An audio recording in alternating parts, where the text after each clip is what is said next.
ଦେଖନ୍ତୁ ସେ ସମୟରେ କ୍ଷମତା ଲୋଭ କିମ୍ବା ଆର୍ଥିକ ଲୋଭର ବଶବର୍ତ୍ତୀ ହେଇ ସେ ସିବିଆଇ ଇନକ୍ୱାରୀକୁ ତଦନ୍ତକୁ ବିରୋଧ କରୁଥିଲେ। ଏବେ ତାଙ୍କର ମୌକା ମିଳିଛି ବ୍ୟାଟିଂ କରିବା ପାଇଁ, ତ ସେ ସେଥିପାଇଁ କହିଦେଇଛନ୍ତି।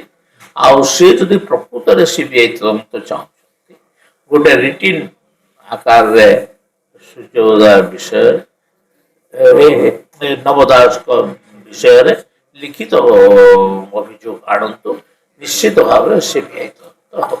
କିଏ ଲିଖିତ ଦେବା କଥା? ତାଙ୍କ ପରିବାରର କେହି ଜଣ, ତାଙ୍କ ସ୍ତ୍ରୀ ଦେଇପାରନ୍ତି, ତାଙ୍କ ପୁତ୍ର ଦେଇପାରନ୍ତି, କିମ୍ବା ତାଙ୍କର ଝିଅ ଦେଇପାରନ୍ତି। ଦରଖାସ୍ତ ଦେଲେ ବିଚାରକୁ ନିଆଯିବ। ନିଶ୍ଚିତ ଭାବରେ ଗୋଟେ ଆଇନ କାନୁନର ଗୋଟେ ବ୍ୟବସ୍ଥା ଅଛି। ଗୋଟାଏ ତଦନ୍ତକାରୀ ସଂସ୍ଥା ଯେତେବେଳେ ତାର ରିପୋର୍ଟ ଦେଇ ସାରିଲାଣି, ତ ତାକୁ ଯଦି ଜଣେ ଚ୍ୟାଲେଞ୍ଜ କରିବ ତାହେଲେ ତ ଅନ୍ୟ ତଦନ୍ତ ହେଇପାରିବ ନା। ତାକୁ ଚ୍ୟାଲେଞ୍ଜ ନ କଲେ ତ ଅନ୍ୟ ତଦନ୍ତ ହବାର ସ୍କୋପ ନାହିଁ ଏ ଜାଗାରେ। ଇଏ ତଦନ୍ତ ତାଙ୍କ ସରକାର ସମୟରେ ହେଇଥିଲା, ତାକୁ ବିଶ୍ୱାସ ନାହିଁ। ଶୁଣନ୍ତୁ, ସରକାର ଗୋଟେ କଣ୍ଟିନ୍ୟୁସ୍ ପ୍ରୋସେସ। ସରକାର ପାର୍ଟି ବଦଳିଲେ ସରକାର ବଦଳିଯାଏ। ସରକାର ଗୋଟେ continuous process, judiciary system is a continuous process.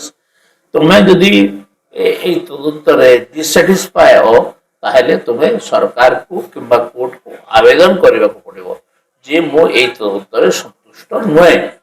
ତାପରେ ପରବର୍ତ୍ତୀ ସ୍ଟେପ ପାଇଁ ସରକାର ବିଚାର କରିବ। ତାଙ୍କ ସରକାର ଥିବା ସମୟରେ ସେ ସନ୍ତୁଷ୍ଟ ଥିଲେ ବୋଧେ, ବିଜେପି ଆସିଲା ହଁ, ବିଜେପି ଆସିଲା ବେଳେ ଅସନ୍ତୁଷ୍ଟ। କିନ୍ତୁ ଆମେ ଯେତେବେଳେ ନବ ଦାସଙ୍କର ହତ୍ୟାକାଣ୍ଡ ସିବିଆଇ ତଦନ୍ତ ଦାବି କରୁଥିଲୁ, ସେ